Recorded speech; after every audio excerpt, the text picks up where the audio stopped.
Youth today have many facilities to help them find and make the careers they want. Despite the seemingly hopeless situation of youth employment, I'm Philly Markowitz with Nicholas Andrews. And an examination of the programs and opportunities open to young people. Speaking with young people on the street, I found that the majority were discouraged about their future. Been looking almost a long time, about a year now. Have you been finding it really difficult? Yeah. Oh, yeah. Can't find none. What kind of jobs are you looking for? Well, all we can do right now is get jobs like working as cashiers and stuff like that. Or stocking or something. Is that what you want to do? No. Have you been putting out applications or resumes? Yeah, everywhere. Did you get any response? No, there's just like so many kids out looking for jobs. And is it discouraging? Yeah, very. Youth have formulated their own opinions about what is for many a vicious circle. Okay, when you go out to look for a job, all the employers are looking for kids that have experience or whatever.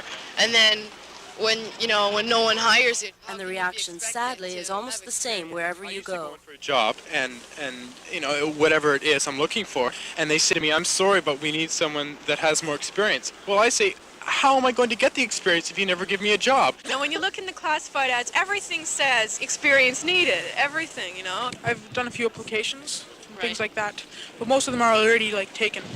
They've applied, over half a year ahead. Above all, there seems to be a sense of resignation about the competition for jobs. I think I'll find one, but it's going to take a long time. What has caused young people to have such a negative attitude? A number of things, including the media. When one hears that there were over 65,000 unemployed students in Ontario alone last year, the effect is numbing. When asked if they knew anything about government employment programs, the answer was unanimously no. The Ontario Youth Secretariat was formed in 1972. At the time, it was a policy secretariat supposed to deal with youth issues and youth employment issues. As it became clear that youth unemployment was one of the biggest problems facing youth, the Youth Secretariat has become very involved in youth employment programs, and it now delivers programs. Janet Maxwell, the information officer for the Ontario Youth Secretariat. Most of our responsibilities are the delivery of these programs and as well our information and communication responsibilities in providing information and career guidance assistance to young people, that is people between the ages of 15 and 24. The government is attempting to provide young people with jobs through programs like Ontario Youth Opportunities. The Ontario Youth Opportunities programs reach a large number of target groups, and they attempt to help young people who are interested in career development in different areas and who may have had trouble finding jobs in the areas which interest them. The Youth Secretariat delivers two sets of programs that would interest most young people. One of them being a series of programs that provide support to young entrepreneurs in Ontario. One group of programs being wage subsidy programs, provides subsidized limited time jobs to young people to help them in their career development. Subsidies? That means the government will pay your employer to hire you. In the case of YouthWorks, YouthWorks is a program that gives you $2.50 or $4 an hour per hour for up to 26 weeks to employers who create jobs for young people. And the people they can apply only have to be between 15 and 24 years of age and unemployed for at least 3 months. One of the strictures about the job which is created is that it must be in addition to normal hiring and one that would not have existed without program funding. This, of course, is to ensure that the new job doesn't rob anyone of an existing position. Youth Corps? Ontario Youth Corps program is intended to help young people develop basic job skills that will help them in finding future jobs. That's work for the government itself. It's a career development program as much as an employment program. There will be up to 2,044 positions provided in the spring-summer 1985 job book. Job book is the book which lists all of the jobs that are available. And those positions are mostly from Ontario government ministries as well as from community groups. People are encouraged to apply to any program which fits their interests and their skills quite closely. For some of the many agencies you might work with would be the Ministries of Education, Energy, or Environment, as well as cultural organizations, the Ontario Women's Directorate, perhaps a hospital, perhaps the National Ski Training Centre, Old Fort Henry are two places you might work for. There's an enormous number of organizations that are providing jobs under this program. The only criteria for applying to these jobs is that the youths must be aged 15 to 24 and out of work or school for 12 weeks.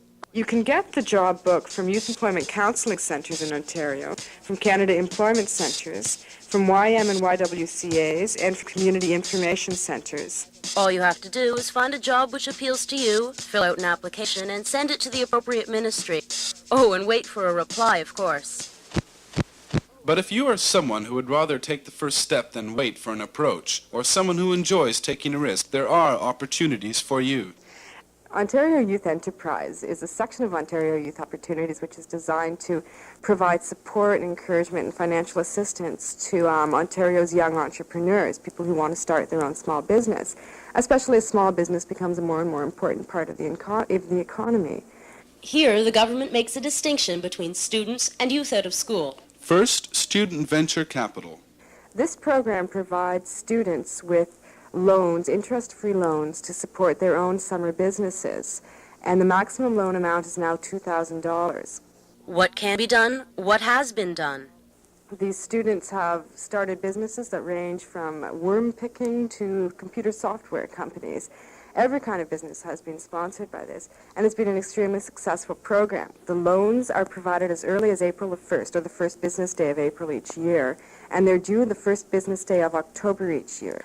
The loan's interest-free for that period. After it's due, interest is charged at the small business loan rate charged by the Royal Bank, who at present is the only bank involved in the program. They provide the money.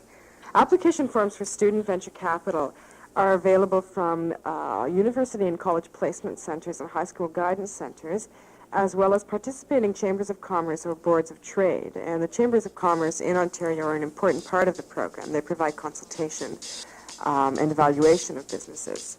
You can also get application forms from Canada Employment Centre for Students and from Royal Bank offices. You're eligible for this program if you're over 15 and will be returning to high school, college, or university for full-time studies in 1985.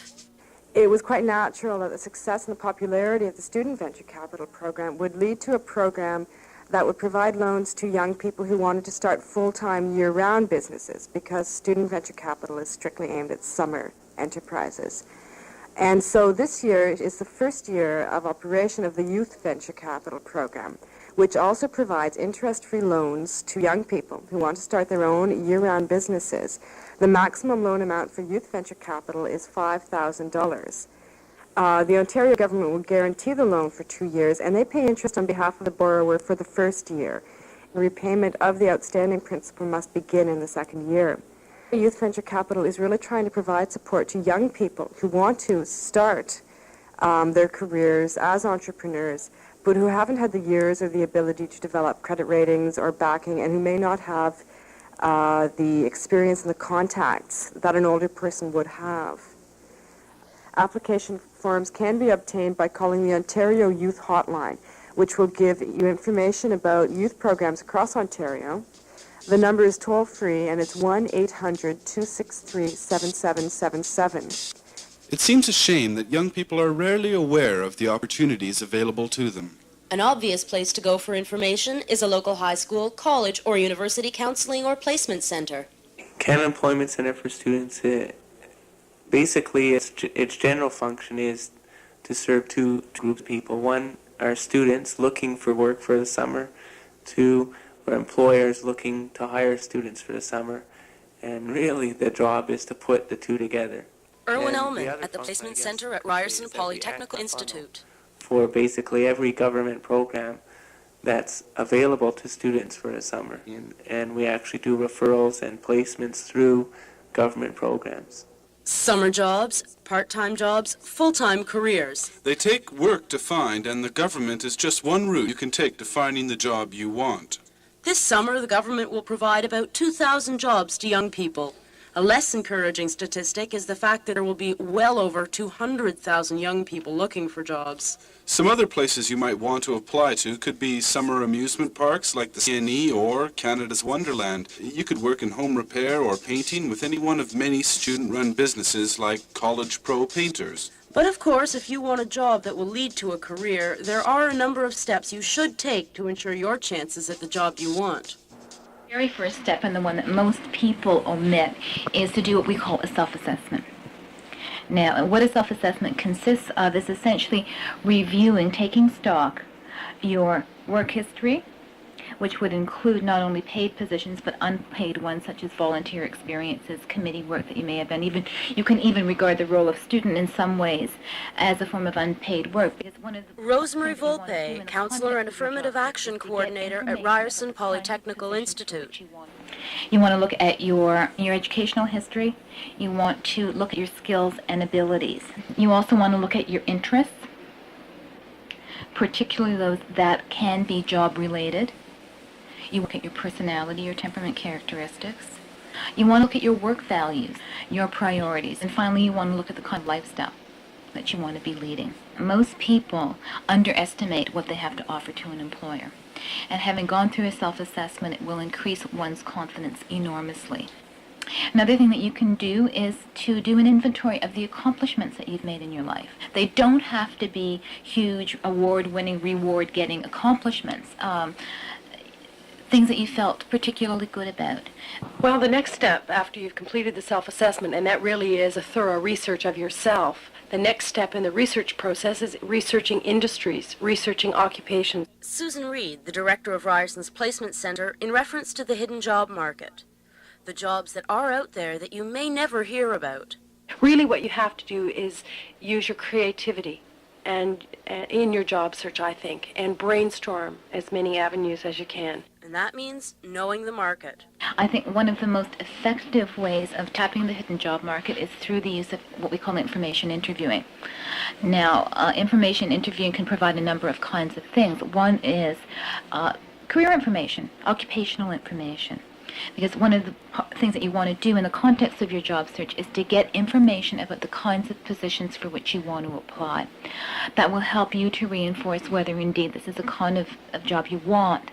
And it will also prepare you for the interview where you want to go in and demonstrate to the employer that you know what you're talking about. So that questions like, tell me about yourself. Why should I hire you? What are your strengths? You've done your self-assessment. You know what the job consists of, so that you can now match up your background with the requirements of the job. When you conduct information interviews, you are in control. Now, the thing with an information interview is that you want to make clear to whoever you're approaching that you're not looking for a job. You are doing research. And most people are very amenable to being helpful. Most people want to help, and people certainly like to talk about themselves. And even though you are making it explicit that you are not looking for a job, you'll be surprised at how often that kind of process can lead to a job offer. The physical job search itself. That's probably the most discouraging part of the whole process. So how can you approach it in a way that you'll get things done and still keep your spirits up? You really have to get out there. It's not a passive process. It's a job in itself. Make it a 9-to-5 kind of thing. Don't get into the habit of being in a rut, getting up at 11 and all of that. Set out for yourself for each day some objectives that you can reasonably accomplish in that day. Once you decided that you're going to get out there, what should you do? How should you approach a prospective employer? We know that the best strategy is go directly to employers. If you send out 100 resumes, and you've got to bear in mind the cost associated with doing that, you may get 3 responses. The less paper that you can put between yourself and an employer, the better. But really what you want to develop is a little speech, if you like. And I would recommend doing that. Hello, my name is, what you are looking for specifically, and some statement about your skills and your background. It only has to be a few seconds, but it should be tight and concise, and as I said before, really indicate that you know who you are and what you want. Let's face it, employers are hiring a whole person. They're not hiring somebody with an academic background. They're hiring the total person, and you have to convey to the person in charge of hiring that you are in control, you know what you want, you know how you're going to get it, and you know that that company is going to be the vehicle for you as an individual, and that you have got something to offer the company, that you have got, that you are going to be a bonus to that company, that you have to make it so perfectly clear to the employer that you are the candidate, you're it. This summer there will be jobs out there for you, especially if you know where to look.